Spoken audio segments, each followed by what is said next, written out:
You guys, welcome to today's task.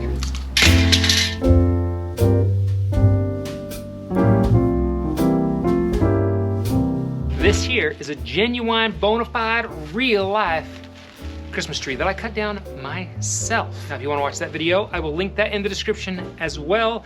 And the video to whom we gave this Christmas tree will be linked in the description as well. A lot is going on right now on our family channel. We are doing Vlogmas, but on today's task, I am going to show you what it takes to prep a real life Christmas tree to go into your house. There's a few things that you want to do so you get the best life out of it, and you also don't destroy your home when it goes into your house. They are really, really simple.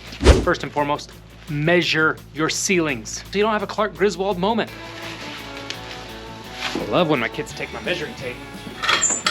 First thing I want to do while looking at this tree is that I don't really want to keep this part of the top because it kind of gets stringy, strangy, straggly, whatever. I don't like the look of it. I want the top to start just before these branches because I feel like that's a good spot for an angel, and that's where the tree stays the fullest. Up here it gets a little thin. So I'm going to cut it there.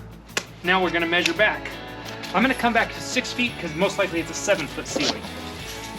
So I've made my mark on my tree at my measurement length, so now I need to take everything off, at least the branch-wise, to there. Man, that smells good. Get it out of my way so I can see.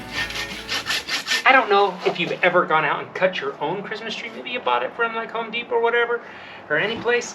You bring it home, it's the same process. You really do need to measure the top and to the bottom and cut it down a little bit. Most of the prep work's the same, but if you haven't cut down your own Christmas tree, you should try it sometime. Go to recreation.gov and it'll give you the permits for a forest near you. So we've got our tree cleared down to where I want to cut it down to. The reason I didn't just cut it off is I want you to see what I'm gonna do. When I cut this end of the tree off a couple days ago, it creates a scab, if you will, where the water won't really absorb up this anymore. So what we need to do is make a fresh cut before it goes into our new tree stand. So now we're gonna make a fresh cut, and you wanna try to make it as square as possible. You're definitely gonna wanna be wearing gloves when you do this because there's sticky, sticky sap everywhere. Now this is fresh and ready to go into water. This one, we did it with the chainsaw, so it was a little bit of a rougher cut, but it also is kind of just sapped over. Now no water's gonna penetrate it. Water will penetrate this unless we don't put it in tonight. Some people don't necessarily do this next step. I don't think it's a deal breaker, but I do think it does help a little bit, so I like to do it, is put a couple of drill holes in the bottom. What we're doing is creating a spot for water to get in. This part is gonna sit at the very bottom of the stump, so these holes allow water to get into the middle as best it possibly can. This is a dormant tree.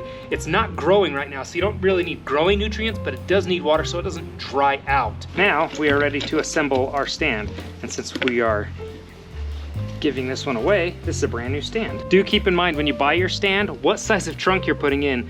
This trunk is perfect size for this one. If you went like a 5 or 6 inch trunk, it is clearly going to be too small for this. This is not enough water for it, but this one will put out plenty of water for that one. Our next step is gonna be to slide this on and just see how it fits. If we've got enough room, which we do, and if you look in the bottom of this, there's actually a metal piece that is meant to claw into this so that it doesn't move. So we'll grab our rubber mallet, center this as best we can see. Looks pretty good. And then tap it in there a little bit. Now tighten up our screws. And all I'm doing right now is just getting the screws kind of relatively set. So you're not sitting there screwing these things the whole time. Get your drill, open it up, put a hook in like that, tighten it up. Up with it. Okay. Typically you're gonna do this part inside your home, but since this is such a small tree, it will fit through a door really, really easy. So I'm not too worried about it, but if this thing was a just behemoth of a tree, you gotta do this all inside. That there, Clark, is a Christmas tree. Man, there's so many good jokes. That show, if you don't like that show, I'm sorry, I love it. You guys, that is how simple it is to prep your tree. There's a few little steps that if you don't do, it definitely will make this dry out really, really fast. If you prep it right, it's gonna last a long time and it won't be a dry or it won't be a fire hazard. That's a big deal, guys. You guys, hopefully you liked today's video. If you're new to the channel, subscribe. And if you haven't checked out our giving this tree away video or our cutting this tree down in the wilderness video. I will link those. Go check them out. They're amazing. And we'll see you guys next time. Merry Christmas.